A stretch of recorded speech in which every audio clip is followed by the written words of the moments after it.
You're listening to Polymatic.media, episode 100 for March 2023. Welcome to the Polymaticast.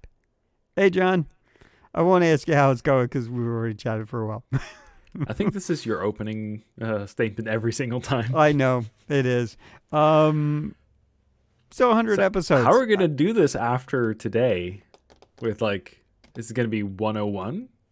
101?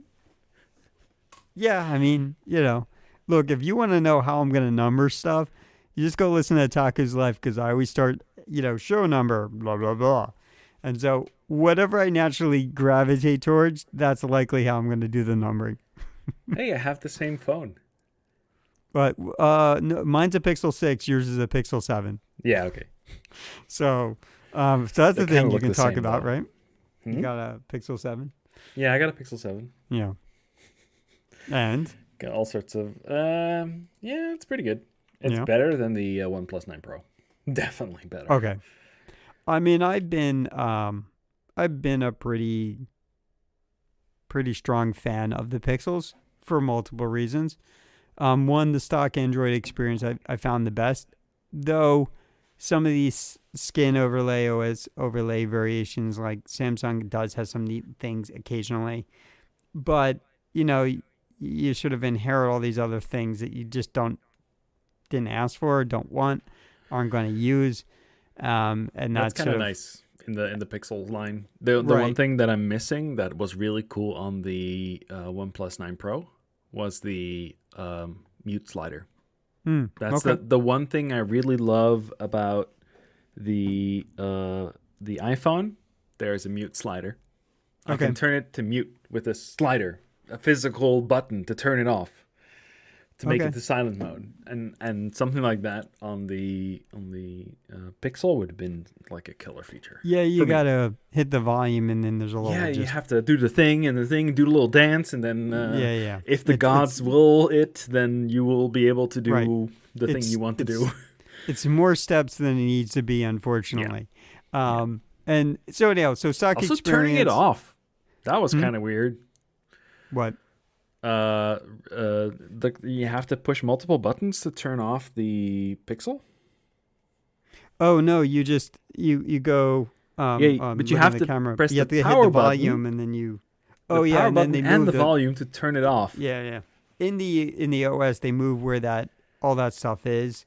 It's under the window shade. So. Oh yeah, and I turned off the gestures because initially it started putting me to the gestures, and I wanted to go to the application tray with all the applications in it. Yeah, there's no way to do that unless you do some sort of fancy gesture. I'm like, I don't mind the gestures. That. So swipe Give up. me the buttons back. So you're used to that. It took me a while. In newer versions of Android, you did have an option where you could have a little bar at the bottom. You see that? Yeah. If it's in focus. So, it took me a while to get used to that. But for my mother, I put it in the classic mode, which is with those buttons, right? Because she doesn't know any better, and she can't do the gestures, right? She has no precision on what she does. Well, that being said, I'm doing the gestures where I'm like sliding up and then get the applications, right? So I'm doing that gesture, but for some reason, it didn't do the thing that I expected it to do. It didn't slide up the application list. It wasn't working that way. Apparently, it had changed. I don't know. I don't care. I put it back to the way it's supposed to be. Yeah, so I'm happy. You drag up and hold to get it. Yeah, but that's a switcher. Well, okay. And if you just do a long drag, you get the application list. Long drag. Who cares? Whatever. Freaking buttons. I mean, the point was, I turned it on and I made myself get used to it, and now I'm okay. I'm proficient with it. But this is me like 5 years into that. Yeah, but they give you no primer on it. There's right. They don't tell you anything. There's gestures. Well, figure out how they work. When they introduced it in a beta, I saw that through all the tech tubers or whatever it was. So I kind of understood, learned, and played with it, and that's how I figured it out.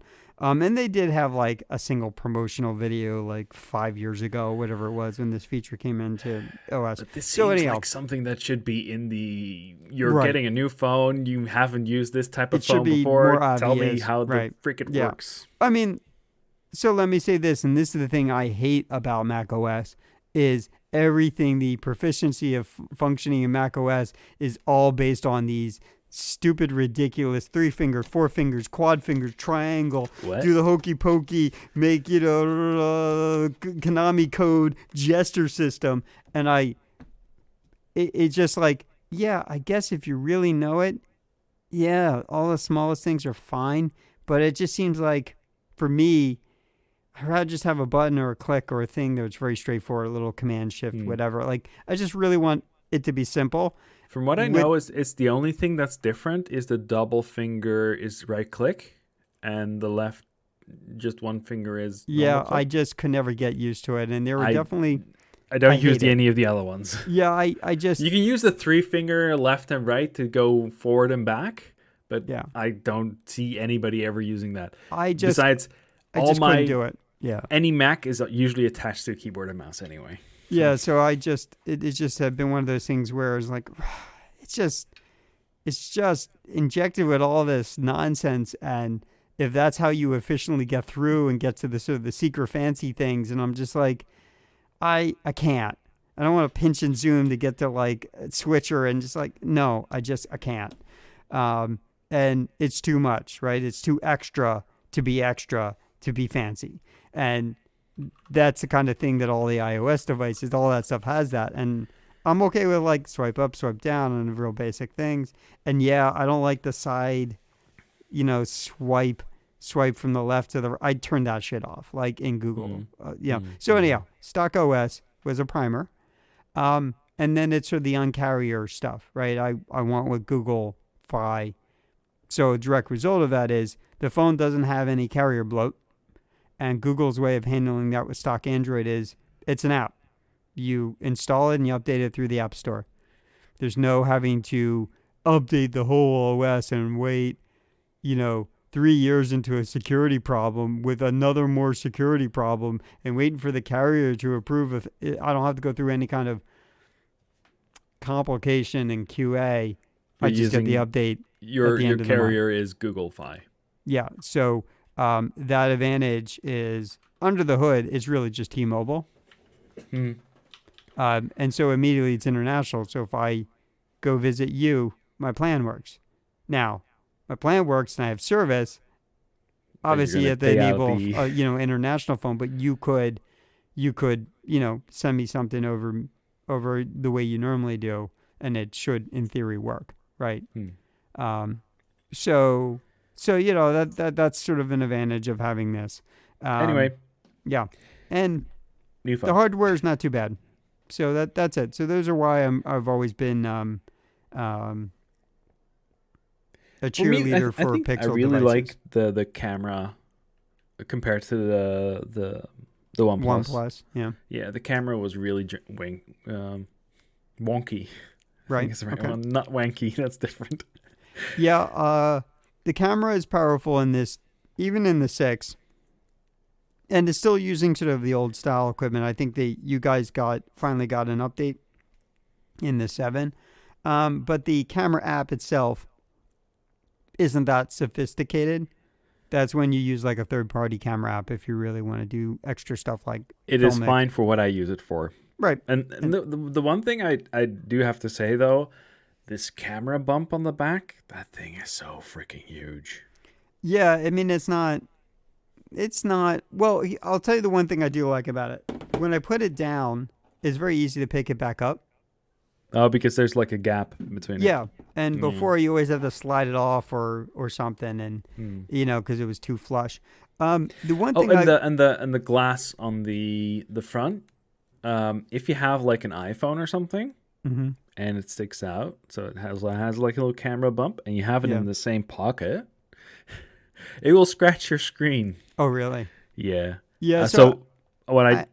Oops. I just clipped there a little bit. Oh. So what I did is I put one of those very thin, flexible screen protectors on it, and that Mm-hmm. really worked a lot. So it's like I don't want to scratch this thing straight away. It works really well. It's a pretty nice thing, and I have a I spare, so that's good. I rarely ever am used to the without a case phone experience. So I'm not used to sort of Yeah, I don't. the quality. I usually cover it. So uh, Maybe you should get one of um, those skins. What's it called? The D brand. yeah. So I like Lou Later's thin cases. They're pretty good. Yeah, but I'm like a person that will drop a phone, so I'm getting a case, Right. right? So So this is pretty good. And then there's a couple of cases where I drop my phone in a way that like could hit the corner. The case gets it. The last phone that happened, and that's exactly what happened. And yeah, it was pretty good. And they've been pretty. I like. Um, I have a particular case manufacturer, Spigen, whatever, that I like. Um, but I got used to this thin case. And while I'm not used to the slipperiness and the fingerprints on the phone because they're always in a thin case, I actually do like Lou Later's, you know, what they call it, later cases. Yeah, I like the later cases. They're pretty good for me, and that which mm, is sufficient. did I? So I used to like that sort of little leather folio or fake leather folio thing, but I don't really need that anymore. I do miss two things. I miss having a back sort of touch sensor. Now it's on screen, under the screen, and I'm not, you know, it takes a second. Uh, and the one thing that was nice was if you had a touch sensor in the back of your phone, one of the things you could do is you could use it like a scroll wheel. You could set that up. Android has that ability, but they don't put them on the back anymore. They put them on the front Yeah, underneath the screen, and so it's like an extra cent, And sometimes it just doesn't take, and then you have to do your pattern. So, it's not perfect, but I didn't see any need to buy the 7 because this is perfectly fine for me. So I don't yeah, know what brand I bought for the. the case manufacturer. Yeah, Yeah, I so think. I refer to SPIGEN. I found that I like them the best. They're most consistent, and they've come up with a certain kind of series of so you can get those armor cases where they're like super protected. I don't like otter case. It's just too much plastic. I don't. It adds like an inch of plastic around your device, and I'm like, I'm not that clumsy. So Yeah. What's it? Yeah, I have this brand for the. Is this the?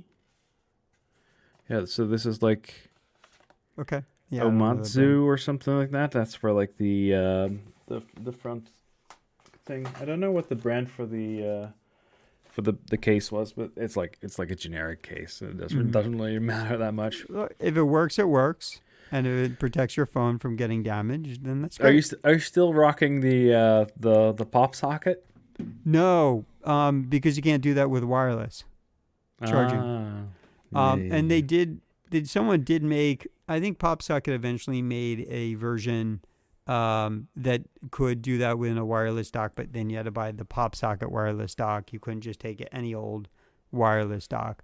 So I it it was a change for me at least one phone ago to do that, and I've gotten used to it now. It's Mm. fine. It was nice to be able to just like grab onto one thing, and then also it lifted the phone off the ground so you could sweep underneath it and pick up your phone. And but I mean, I've been conditioned away from it for so long, and it doesn't bother me. Yeah. So if you try to lift anything off, even the smallest amount, the wireless charging doesn't work anymore. And I like that near my bed. And yeah, in the kitchen occasionally. So, you know, So we've done 100 episodes uh huh. We've of done this. technically more than that. Uh, What? Yeah. yeah, but we've released The 100 official episodes. ones. Yeah, yeah, Did we ever skip an episode? yes. I think we, but we did we keep counting or did we recount that No, we one? didn't skip the number. We just skipped the release. So we went on to the next number then. Right. Yeah, that's correct. We never skipped a number. Oh, So so we did. we didn't say this has been 100 months because technically it would be more than that. 'Cause we definitely had some months where you and I couldn't be on the same schedule or something was coming up and we were like, you were working on your art books. And this, to me, this conversation is multiple books at this point. So you're like, Wait, I'm what? going to, let's skip it this month. 2 bucks. 2 bucks. Not that. That's not that. It's still technically multiple. But yeah, so I mean, yeah. So I guess technically 100 releases, but not 100 months Yeah. or weeks. And we're definitely in the early days. We're doing it more frequently. Yeah, So once every 2 weeks. yeah. I don't So think that once every 2 weeks would have lasted this long. I mean, it's just one of those things where when you do it more frequently, you can capture sort of the smaller of interesting things to talk about. Mm. And there's more hot takes to respond to, as a topic point. But then when you do them a month out, like I was putting links together, I'm like, this seems old to me. But then I had to go and search and like, oh, okay, I never gave that link. Right. So I was like, okay. So it's old to me by like nearly a month, but it's because we're doing this a lot less. So those links gather up a little bit more frequently. And so something that feels old to me isn't technically old because that was a month ago. Mm. So it doesn't feel as recent in memory where when on OG, I'm doing it every week. So I can talk about a little bit of something. And if you ask me to talk about would you do the last 2 months, which is what we did this last show, I didn't have a lot to say. I did a bunch of stuff, but I didn't have much of it because I wasn't keeping active memory or a list. I wasn't writing it down for the one day we were going to do, what have you been doing for the last 7 weeks while we've been watching terrible anime, new shows. So Speaking of that, are you now finally out of the yes, the saga of almost in time to start the next one? Yeah, well, we're almost in time to start the next one. Probably another couple weeks. I've been telling Alan to not do that anymore, but hey. Paul is just like easy content. I think what he likes to do, him and Matt like to shame bad anime. It's fun for them. And I think they like that part of it. But to do that, you have to really watch the anime and you have to form an opinion. And it has to be a meaningful, constructive or destructive opinion.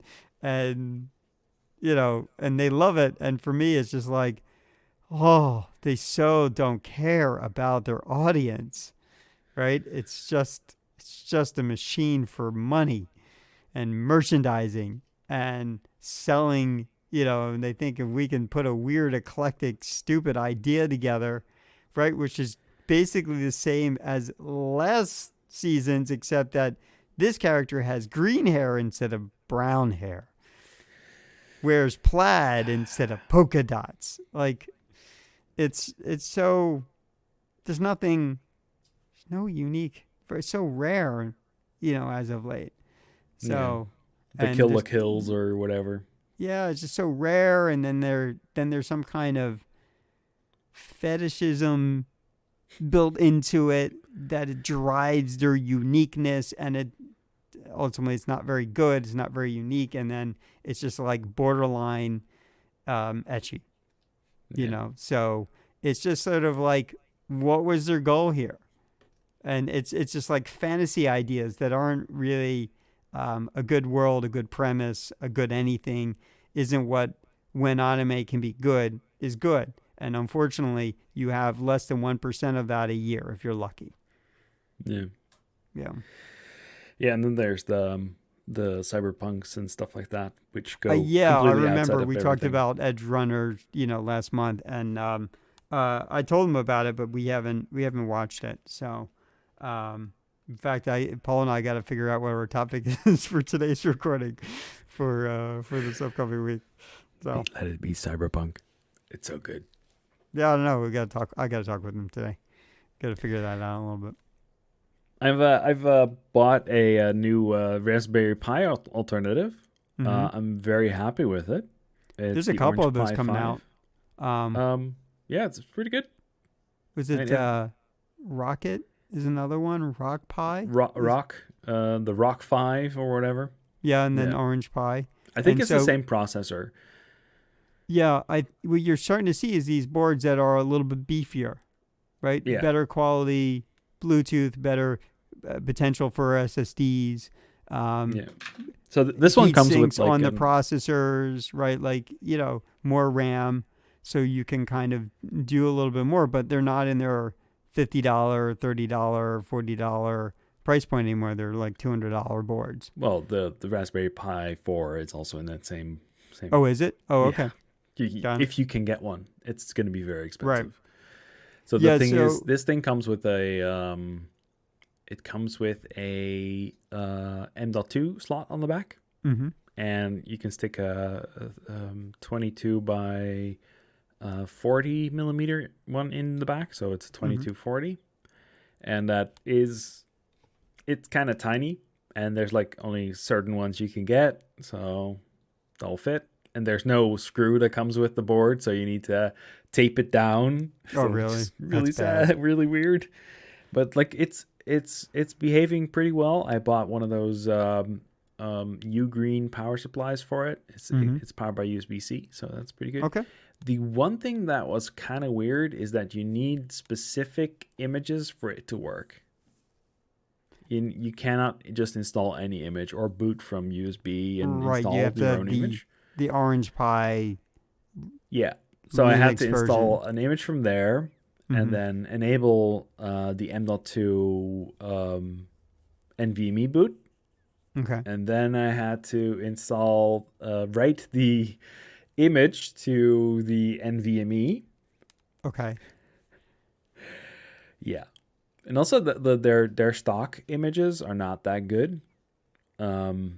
And I got a different image, and it's just Ubuntu, the very basic, very minimal Ubuntu, and then installed everything I needed on top of that because I just need the terminal to work. Right? I don't need it to do video stuff. So everything is turned off. Video memory is as low as possible. Like, I'm not using the terminal for anything. I'm not using the display for anything. It's just in my closet with like a fan on it or whatever. So I got one of those tiny Noctua fans, like the 40 millimeter fans. Like I clipped off the power supply, and I put on the not clipped off. I put a connector on it, and I made these pin adapters. And I put them on the right pins on the UART. So it's really dodgy, but I printed a case for it. It works really well. Yeah, and it's running my Minecraft server. Yeah, and I've been playing on it. It's been pretty stable. It's better than the thing you used to host off of. Yeah. That being said, MC Pro hosting. Yeah. Suck it. That being said, you can put whatever mods in there and not care about the compute and whatever killing the server, and based on your plan, it's and your connection to it is pretty good, right? I've not had any sort of skips or problems. Because it's just connected directly back to it. So that being said, that's impressive for that to work. We're not even running on like the most the full amount of memory that it has. It's running on like 6 gigs, and it has 8 gigs. So I'm reserving 2 gigs for everything else. And I'm using Puffer Panel for it. It's pretty nice. And it's like you basically your own Minecraft hosting panel. And it downloads Java for you and all sorts of other stuff. Takes care of everything. Yeah, it's pretty nice. So I generally, as one of the home projects, was intending to maybe get a half rack or something on wheels, and then take the cart that I have today, which was like a carryover from if we go back way back to the first house, a junky sort of metal cart that I had, and I would put the projector on or whatever it was, and that was the end of it. I still have that thing, and that's sitting in the basement right near the sort of telecommunications cabinet, and that's where I put all the networking and all that crap on it. And so I intend to get maybe like, a half cart on wheels, rackable, and the very least put some shelves in it and get a couple of these, beefier pies, and put Home Assistant on one and Jellyfin on another, and Mm. then maybe put like a Synology on it. Get a Synology, and again, this is really just spending money that I don't have right now to spend, um, and to do some of these things, and at the very least, whatever I get for the Home Assistant, I probably still need some USB ports for things like adding a Zigbee antenna and stuff like that on it, so I can build my own sort of physical Home Assistant, rig. And I want to use a beefier thing because I have already at this point, even though it's going through like Amazon or Google, system, I have a ton of sensors and stuff. And Mm. the only time I put a little Home Assistant together while I'm running my PC, but it doesn't really work well if you don't have physical Bluetooth hardware. You don't have physical things for Z-Wave or whatever it was. It'd be better to communicate with the devices directly instead of through like Philips Hue hub, that kind of stuff. So I'm I looking think forward you to can get. I putting think you those can things get one together. of those USB Zigbee radios. You can just plug into Yeah, your Rock I Pies I didn't things. bookmark it, but I saw someone listed one as a video, and I was like, all right, so I can get one of those pretty easily. But I definitely recommend the Orange Pi if you know what you're doing. It's Right. important because It, if you at first it doesn't work, like why doesn't it work? Why doesn't it work? You have the wrong image. But they make it very it's very hard to get the right image. if my intent is to put Jellyfin or my intent is to put, Home Assistant on, what's the compatibility factor there for me? Is it high? I don't know. I don't know what I'm doing enough because I really haven't had to work with Linux directly, and certainly haven't been putting it on my old systems. So Yeah. it's one of those things. I'll learn it when I need to learn it. And I also know that I want to put another one together so it could have a small, a small piece of dedicated hardware if we put containers, house have a small server Yeah. running. So, I'm really um, surprised at how fast these ARM things are. are getting now. Yeah. Yeah. It's getting better. Because I'm used to like Raspberry Pi and they're like Right. Slow and underpowered and affordable. Right. And that was his intent. Um, hmm and there's a lot of integration now where you can do a lot of stuff with ESP, modules and stuff like that. So there's a lot of good stuff to go there. You can build your small home lab. You know, I'm not going to build something so crazy. We're going to put like switches in and big old routers. Like, yeah, I don't know.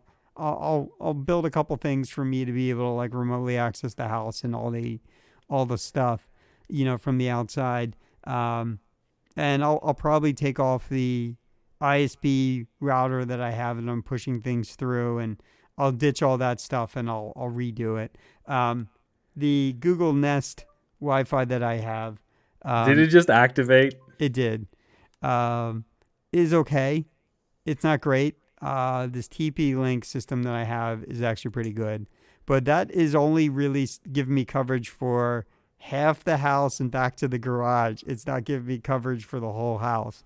So between those two networks, like I need to redo the Wi-Fi as well. So I'm going to change everything out eventually. But again, money, time, and projects I can't afford right now. So yeah. But maybe it sounds like to me, is the Rock Pi any better? Do you know? I think it's the same chip. Yeah, but do they have better images? Don't know. Okay. I Yeah. haven't So tried them yet. So I don't know. Maybe I have to I think buy the one Orange Pi each. is pretty good. That's as far as I got. So Okay. I did buy some other stuff from Amazon because I've been rejiggering some stuff in my house. I moved my TV back into my bedroom because I'm playing video games on that machine, on that thing. Because I have a PlayStation 4 that I bought specifically for a game that I haven't actually played yet, which is Horizon Forbidden West. Which is, that was like last year, I think. Beginning of last year when I bought it. I'm like, yeah, I'm buying a PlayStation 4 with like like way into the life cycle of the next iteration of that system. But I'm I got I got it situated now. It's on the wall. I mounted my Switch and um, my PlayStation 4 on the wall, and I have plans to find a way to mount a Steam Deck dock or something to the wall, so I can just mount the Steam Deck on the wall when I need it. So I can just take it off. But like the Steam Deck dock is not very suitable for mounting on the wall. Right. Right? There's a wire that comes out the back. Have you So thought I about need something that would Right, you need some distance stick out there from the anyway. edge, and then it doesn't have like a plug or something else to attach to. So although the dock is pretty good, maybe I could just make a thing that um, plugs in the power up and then allows this wire to come up from somewhere. Mm-hmm. And I kind of like it because there's a network attachment, and maybe I should just get a separate dock for it. What I was But I going want to have something that I can just attach it to the TV, because sometimes I like to play video games, and I rarely do. But it's usually for me. It's for me to switch off my brain at night, just before bed. Just go play a bit of video games. And I was actually playing Horizon Forbidden West earlier today. That was really nice because I can play it in my bedroom without having to worry about, being able to get in and out of the bedroom, because there's like I used to have it on like a little table that was up against the wall, but then the space between my bed and the wall is not big enough for me to comfortably walk through it. So it's like really cramped, but it's not a small room, but like on that edge it's small, and that's Right, where my TV is. That's where I put my TV because reasons. And I'm like, yeah, I needed to mount it on the wall. right. Got So it. I did. And one of the things that I ran into is that apparently people on Amazon are selling 3D printed parts. You can buy stuff on Amazon that is 3D printed. Really? I'm like, what the hell? Well, you So can create your own store and you can have your own fulfillment. I know there are definitely yeah, but people. they don't mention that it's 3D printed, because if it was Oh, 3D printed, I wouldn't have bought it, because I wanted something that was very sturdy right. Got and it. not like, I have no idea where this part came from, who designed it or whatever. And if there is a part that comes from a manufacturer and it's made out of metal, I'm going to be very happy about it, and it's not going to break on me anyway, right? Mostly. But if it's 3D printed, I know how flimsy 3D prints can be if they are printed wrong, Mm-hmm. right? So I'm kind of curious as to, yeah, they should have just mentioned that it was 3D printed. Is that stuff you're talking about for like the Steam Deck? No, the PS4 mount is 3D Oh, printed. got you. I did use it, but paying $16 for a 3D printed part that I could have printed for Yourself. myself in like a few hours, and it Right, would have cost me like €1. right, I have those screws. I could have put those screws together. right. They You should could have have just done it mentioned that it yourself. was 3D printed. I'm Yeah. just very unhappy that they didn't mention it was 3D Mm-hmm. printed. What I was going to suggest is, have you considered maybe putting a floating shelf in? And then that way, the sort of the normal nature of a dock, where it's meant to be sitting on something like a bureau, a desk, a cabinet. Yeah, there's not a lot of space. Okay. Like there's between the bed and the wall, there's not a lot of space. That's the way Okay. I just put up that thing. Yeah, I could have put the bed in a different location, but like, yeah, Okay. no. Anyway, so yeah, I think I'm gonna wage a little bit of a war against these people, because they should just mention that it was 3D printed. Should put it in the description. Yeah, Until Amazon has to qualify that as a rule, no one's going to do it.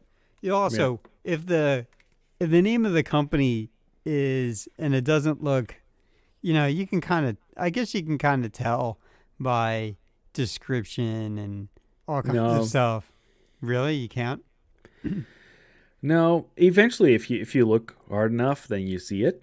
But it's like the photos are not clear enough to be. They look like a generic Chinesium brand thing. Right. Like, Yeah. they make a few thousand of these, like for the PS4, and then they move on to the PS5 or something like Right. that. And I always could tell, okay, this is going to come out of China. It's going to come back. It's going to come to me in a month, at best. And th- that being said, there are some things where the generic brandness of it doesn't really matter because it's basically the same part everyone is selling. Um, But also, the reviews didn't say it was 3D printed. Because right. I did Okay. look at Got it. the reviews, and now I put it in a review that says, "Hey, this should have been marked as being 3D printed." Right. And also, like, the delivery guys for Prime, what the hell is wrong with these people? They just ring the bell, you open the door, and they just, it's downstairs. Come and pick it up. What? What? Oh, because you live in an apartment. Yeah, but they just drop it near the door. Oh yeah, for me, they don't give it. it's They don't give it's a pretty crap. good. I have things that are beeping away that it's saying, "Oh, your thing has been dropped off." Usually, at this point, if I'm up here, because of this window, I can hear when a truck is pulling up. So if I know I've gotten something on my phone saying, "Oh, you're the next stop," I'm like, "Okay, got it." The hey, your thing has been delivered, right? With the picture and all that stuff is like takes several minutes before it. I've already opened up the door and got my thing. For example, the one before we started recording, there was a drop off for a thing from Prime. So Right. there's certain delivery people that will come and just I will run towards the to the The door. level door, and I will come pick it up so they don't have to walk all the way to me. Right? Mhm. I will come towards them. But Yeah. these guys, they just the door opens and they just chuck it in and they don't give a fuck. Right. Okay, got it. And Yeah. there's other people, Not same such the case here. the same guy keeps jamming things through my letterbox, and also Yeah. he puts it in the wrong letterbox, which is the worst part. Like and then it like takes 2-3 days before the neighbors see. Oh wait, I have a package from my neighbor, Right. Yeah. and they put it into the right box. But for the same, maybe they put it in the completely wrong street, because that's happened before. And they were like, oh yeah, and then I get a call from an Amazon number, and they say, oh yeah, I can't find your house. I'm like, and then I look outside and see him standing at the other building, because he's looking at the even numbers, and I'm in an uneven number, so this is the opposite side of the street. But for some reason, he doesn't understand that. He's been living here for a while, but Right. Doesn't know the area. Yeah. Well, no, everything in the Netherlands has, but I from what I see is that they have a lot of people that don't speak Dutch in the Prime. They all speak English. A lot of them don't speak Dutch. That's interesting. Yeah, I don't know what's going on there, but there's something. It's kind of dodgy, and I don't mean like that they don't speak Dutch, because I have a lot of colleagues that don't speak Dutch, right? It's pretty normal. But for somebody who has to deliver packages, they need to know the rules of like how a street You should know works the roads. in the Netherlands. Yeah, you should know how things work. Yeah. You should be a Yeah. local to some degree, or at least have. Yeah, but these guys, they come from like 20-30 kilometers away, Okay. and they come deliver it. So I would rather not have Prime delivery, because that is more reliable. Oh, okay. The Prime is fast with the delivery, but it sucks for consistency, because they will say, oh yeah, we'll be there before 8 o'clock tonight. Then you're there all day, because they can arrive at 6 in the morning until 8 at night. And sometimes they just decide, oh, I'm not going to deliver it today. So then we don't know when it's going to arrive. I've had these cases where it's been a little fluky. I've been here for 6 months, roughly. So at this point, it's the problem where they were dropping crap off at the back of the house, on the back street to the garage, has stopped. And in all the places where this was a problem, I put in the extra delivery instructions by default saying, hey, if it took you here, Either two of the roads will get you to the front of the house. The door is on the front of the house, not the back of the house. And so the thing is, it's not like they don't know what's happening until they say, okay, I'm done with this stop. What's the next delivery, right? They don't really know. That doesn't get prompted up. So I guess I've been here long enough now. They've figured it out. And even though the GPS is still going to take them to the garage, because whenever they laid out the plot, they just put my house number in the back and they put the other one in the front, and the other one on the side there. And, they're getting smart enough to figure it out. And I guess I have some regular people who are delivering stuff. I recognize the people that do this. I already Right. know which person is going to do this. So if I Right. see that guy at the thing, he's like, "Oh, can I just drop it off?" He doesn't ask anymore. He just does it. Right. I'm telling him, "No, please come bring it up." Like, you're not supposed to drop things downstairs. You're not supposed to do that. Right. And just sort of abandon it. Yeah. So I think I had, I don't know how long. I might have been here for a couple months or something. And I got a delivery for something, and it was from Amazon. And I looked at it and I started to open it up. Again, I just assumed if it's on my doorstep, it's mine. So I didn't think to look at the address because I knew I had a couple things coming. And so I opened it up and I looked right inside. I'm like, what the hell is this? And then I looked at the address and I was like, oh, that's my neighbor, like 3 blocks up the way. So I went and I resealed it, and I I just dropped it off. I didn't even say hello, didn't knock on the door. I just dropped it up, put it on their doorstep, and walked away. But so I haven't had too much of a problem since I moved here. The weird scenario for me is this is a brand new. The address is sort of generically was here because there was other stuff here over 20 years ago. But none of that stuff has existed since all this stuff was new. So this is technically really a new instance of an address, and it wasn't a graveyard before or something. No. And it is taken the system some time to sort of normalize. So yeah, it took me a very long time before I could send you anything. Yeah. So this is just I guess I'm well past those kind of initial problems.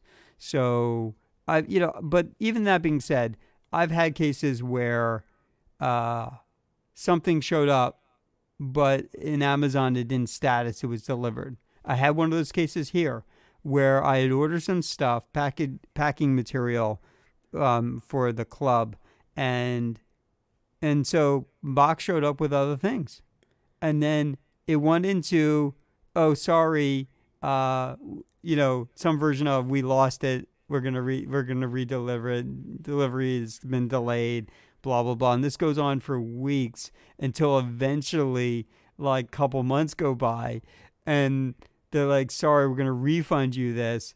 And you're gonna have to contact the seller. So I finally had a button I could push to provide feedback. I said, this was delivered. Don't do anything, right? And so it's just one of those things where I was just like, through the automation system, there was nothing. There's no way for me to say, hey, you guys screwed up. You deliver this, so you can just mark this delivered.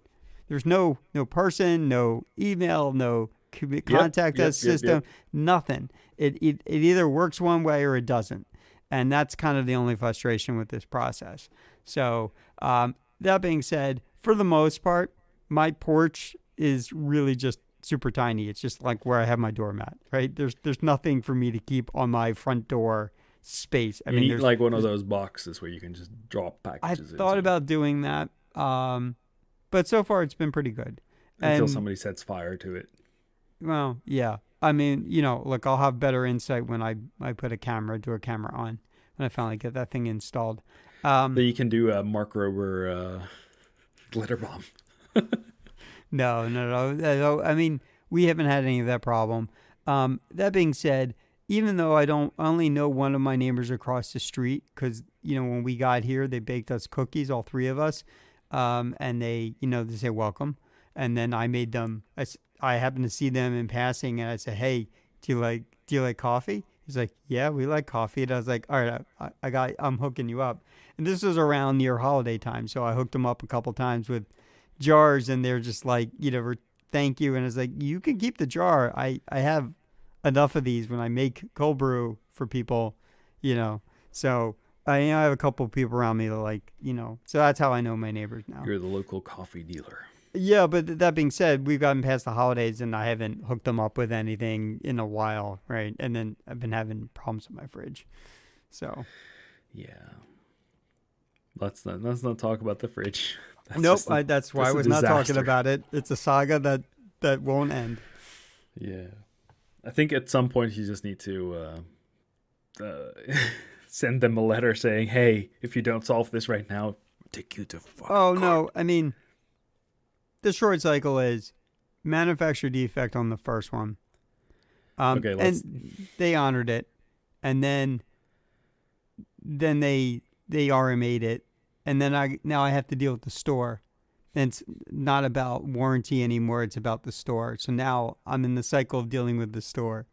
So, that's it. That's the problem is that none of this is very efficient process. And it's sort of when things break in the system, they break. And so that's what I've been stuck. That's my saga. That's it. That's the fastest version of it without detail. Yep. So, Yep. I'm still in the middle of it. I'm hoping I'm at the end of it soon, but I got another week out, so we'll see in a month. Hopefully, this isn't still a problem. Okay, let's move on to the links. Yeah. Okay. Yeah. So broke it down a little bit. You got, I guess the first part is music. So you got a bunch. I got a bunch. Yep. Okay. So I'm gonna pronounce this and butcher this. Je te laisserai des mots. Polymatic.181 and 18M for those two. Those are two songs, and they had covers, and these are pretty cool covers. And then a cover of a LinkedIn song, Polymatic.18Q. In the end, it matters not. Linkin Park has put out a new song or something recently, right? Yeah, I think this is why they were doing this. So, right. Okay. Anyway. Polymatic.18Q for that. Mm-hmm. And then there's Cthulhu by Gunship. Polymatic.18N. And then this actually came from TikTok. Originally, I saw it on TikTok, and then I was like, oh, hey, this is kind of cool. And I linked the YouTube video. So Polymatic.18S for Bonobo live at the Royal Albert Hall with an organ. Got it. So Polymatic.18S for that. Yeah. So I've been sort of holding back on music. I've found a lot of artists in the last few months, and I just sort of have been following them on Spotify. I've not sort of gone out of my way to buy albums yet. I have a long list, and some of these artists are on it, and certainly. I couldn't open any of these. You couldn't open it? Oh, because you don't have Spotify? Oh, I'm sorry. I do have Spotify, but I just don't have it installed that way. Oh, so I just set it up to the web links. And if you're signed in, at least at the website, they'll work for you. Yeah, I don't have it signed in on the website. Got it. Okay. M. Byhold, Numb Little Bug. Polymatic.link/18T. Lizzie McAlpine. I saw a Tiny Desk concert with her in it, and I thought her music was pretty good, and this is one of the songs that I liked. Polymatic.link/18U. All of these will go to Spotify. I thought that would be more proficient than trying to find them randomly on YouTube if they don't have a presence. And then this one is an artist that I like, and I listen to a lot of stuff on Spotify. He's been blowing up on TikTok. One of the other people that I follow on TikTok, she sort of really liked the song, so she sort of overlaid her own or singing along with him.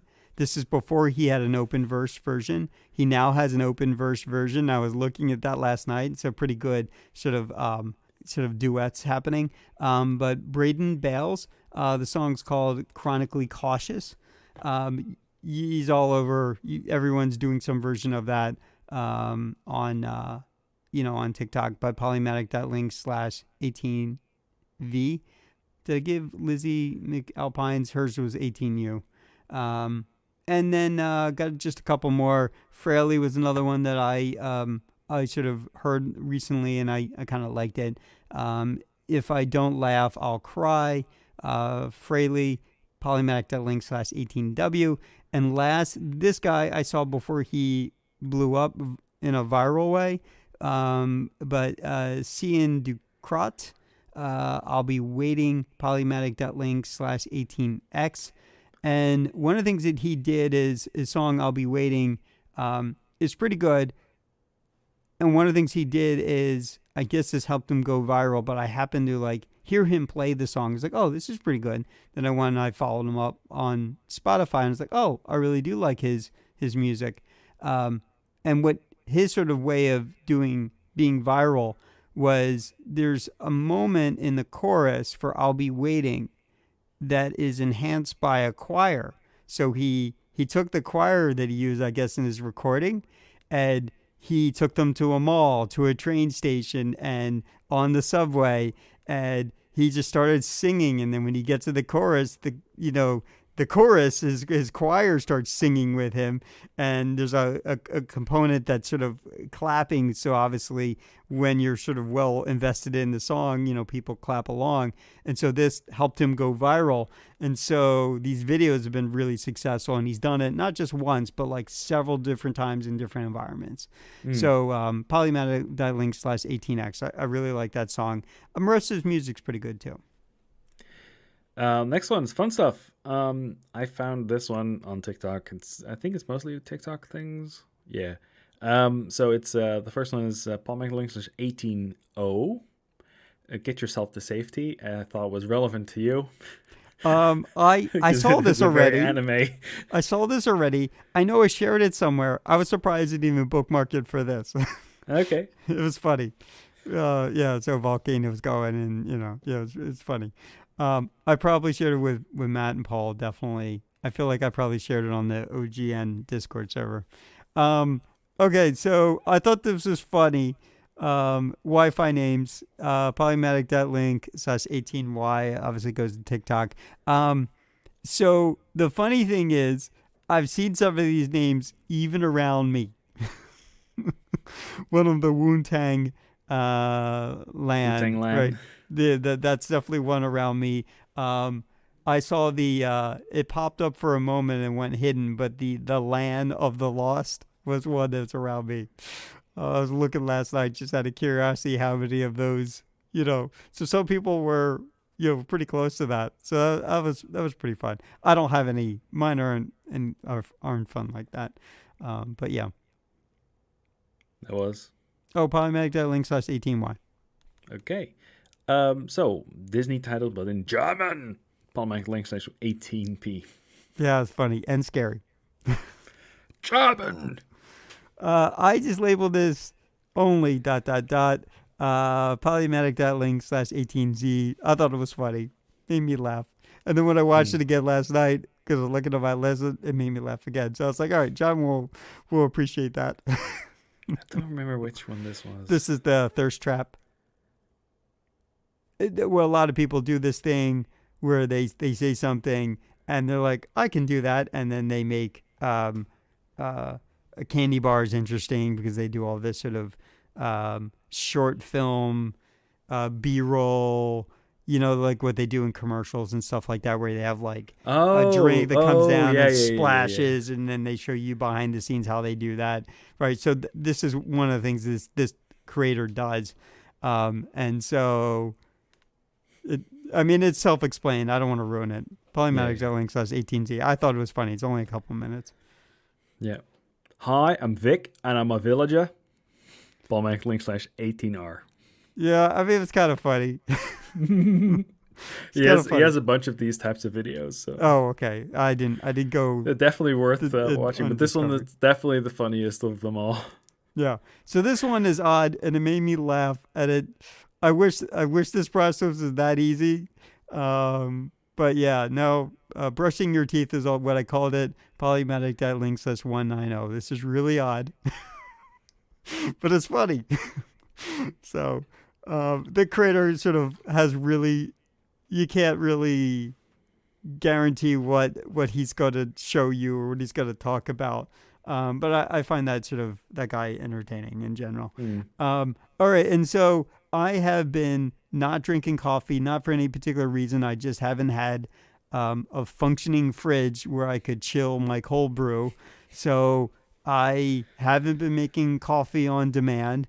and I don't really have it. I'm only set up for making my cold brew and making my coffee by cup. I'm not set up for making just a cup of or pour over any of that. I'm just not fully set up for that. So I thought this was funny. I called it Holy Coffee. Polymatic.link/191. Little Okay. prayer.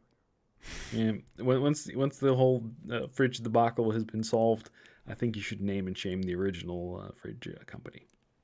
They're the company who invented refrigerators. Well, people can figure that out on their own. Yeah, I mean that's why they're called refrigerators. The Okay. name isn't exact, but it's in the name, so that's why we call them that. Okay, Alan, where can they find you? On the internet. Polymatic.link/Alan for that. For me, you can find me at Polymatic.link/John. For feedback, you can reach the podcast at Polymatic.media. Our Twitter, The Polymatic. Our website is Polymatic.media. And I hope you tune in next time.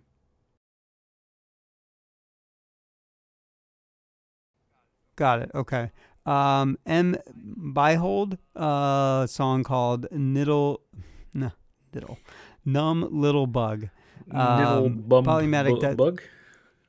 Yeah, I don't know. Tongue twister for me.